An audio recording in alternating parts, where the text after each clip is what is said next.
दोस्तों, एक बार देवराज इंद्र देवगुरु बृहस्पति के साथ भगवान शिव का दर्शन करने कैलाश गए। महादेव ने दोनों की परीक्षा लेनी चाहिए, इसलिए रूप बदलकर अवधूत बन गए। उनके शरीर पर कोई वस्त्र न था।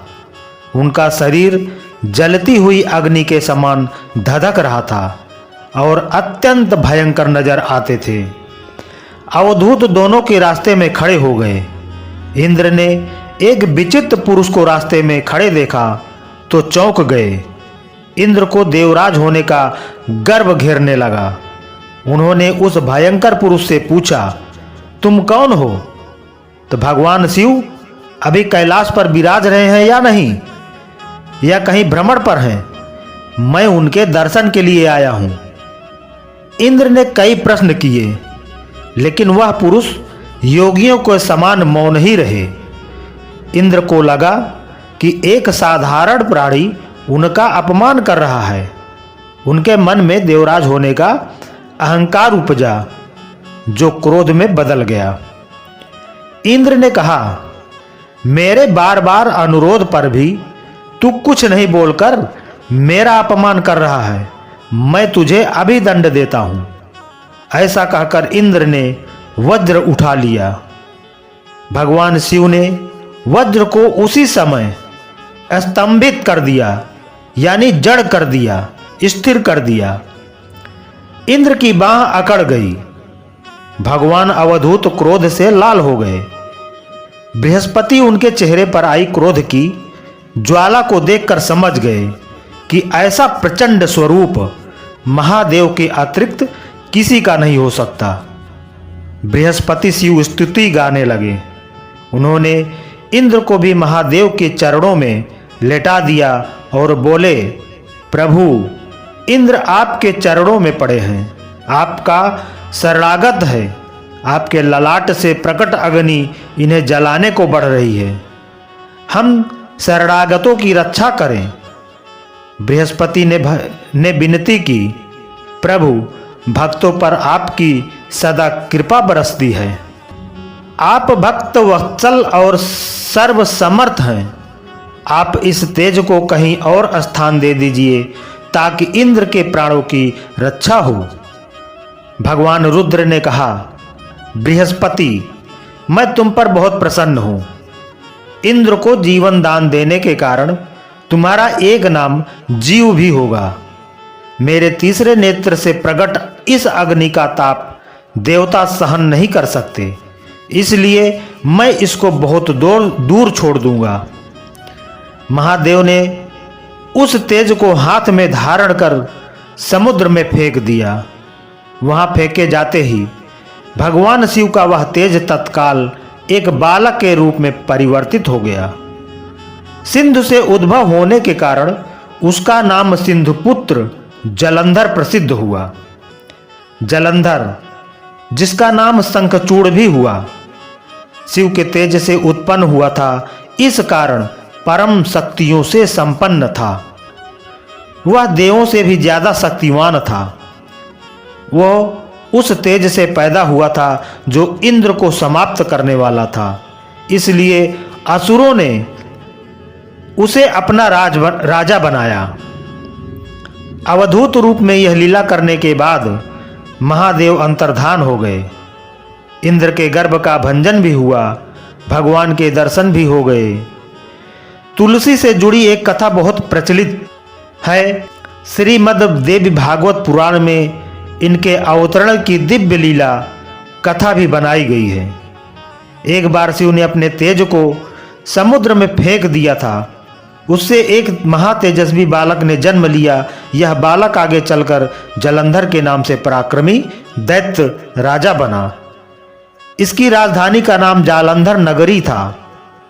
दैत्यराज कालनेमी की कन्या वृंदा का विवाह जालंधर से हुआ। जालंधर महाराक्षस था। अपनी सत्ता के मद में चूर उसने माता लक्ष्मी को पाने की कामना से युद्ध किया, परंतु समुद्र से ही उत्पन्न होने के कारण माता लक्ष्मी ने उसे अपने भाई के रूप में स्वीकार किया। वहां से पराजित होकर वह देवी पार्वती को पाने की लालसा से कैलाश पर्वत पर गया। भगवान देवाधिदेव शिव का ही रूप धरकर माता पार्वती के समीप गया, परंतु मां ने अपने योग बल से उसे तुरंत पहचान लिया तथा वहां से अंतर्ध्यान हो गईं। देवी पार्वती ने क्रुद्ध होकर सारा वृत्तांत भगवान विष्णु को सुनाया। जालंधर की पत्नी वृंदा अत्यंत पतिव्रता स्त्री थी। उसी के पतिव्रत धर्म की शक्ति से जालंधर न तो मारा जाता था और न ही पराजित होता था। इसीलिए जालंधर का नाश करने के लिए वृंदा के पतिव्रत धर्म को भंग करना बहुत जरूरी था। इसी कारण भगवान विष्णु ऋषि का वेश धारण कर वन में जा पहुंचे, जहां वृंदा अकेली भ्रमण कर रही थी। भगवान के साथ 2 मायावी राक्षस भी थे, जिन्हें देखकर वृंदा भयभीत हो गई। ऋषि ने वृंदा के सामने पल में दोनों को भस्म कर दिया। उनकी शक्ति देखकर वृंदा ने कैलाश पर्वत पर महादेव के साथ युद्ध कर रहे अपने पति जालंधर के बारे में पूछा। ऋषि ने अपने माया जाल से 2 बानर प्रकट कर दिए। एक बानर के हाथ में जालंधर का सिर था तथा दूसरे के हाथ में धड़। अपने पति की यह दशा देखकर वृंदा मूर्छित होकर गिर पड़ी। होश में आने पर उन्होंने ऋषि रूपी भगवान से विनती की कि वह उसके पति को जीवित करे। भगवान ने अपनी माया से पुनः जालंधर का सिर धड़ से जोड़ दिया, परंतु स्वयं भी वह उसी शरीर में प्रवेश कर गए। वृंदा को इस छल का जरा आभास न हुआ। जालंधर बने भगवान के साथ वृंदा पतिव्रता का व्यवहार करने लगी, जिससे उसका सतीत्व भंग हो गया।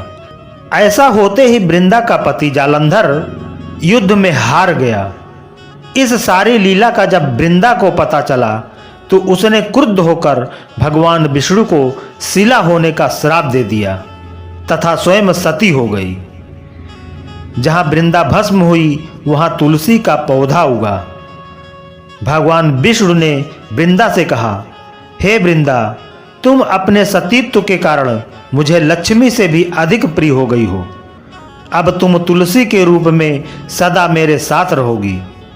जो मनुष्य भी मेरे शालिग्राम रूप के साथ तुलसी का विवाह करेगा, उसे इस लोक और परलोक में विपुल यश प्राप्त होगा। जिस घर में तुलसी होती है वहां यम के दूत भी असमय नहीं जा सकते। गंगा व नर्मदा के जल में स्नान तथा तुलसी का पूजन बराबर माना जाता है। चाहे मनुष्य कितना भी पापी क्यों ना हो, मृत्यु के समय जिसके प्राण मंजरी रहित तुलसी और गंगा जल मुख में रखकर निकल जाते हैं, वह पापों से मुक्त होकर बैकुंठ धाम को प्राप्त होता है।